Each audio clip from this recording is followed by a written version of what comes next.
You've recorded your episode, but maybe it could use a little something.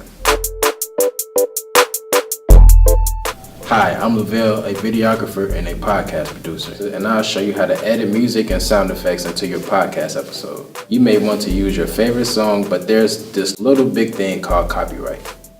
Copyright is the exclusive legal right given to print, publish, perform, film, or record literary, artistic, or musical material, and to authorize others to do the same.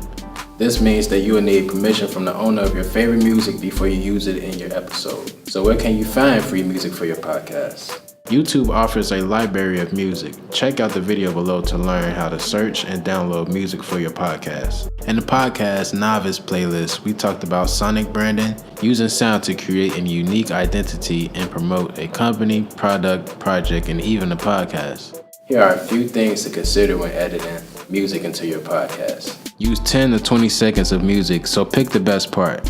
You can fade in and out to blend into your story.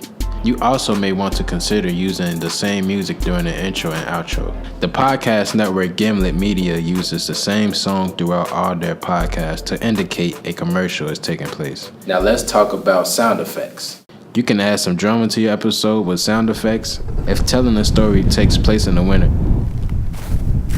add wind sound effects. Here are a few things to consider when editing sound effects into your episode. YouTube's music library also has a bunch of sound effects you can use throughout your first episode. Some sounds should be faded in and out. Check out the details sections for a quick tutorial on editing music and sound effects.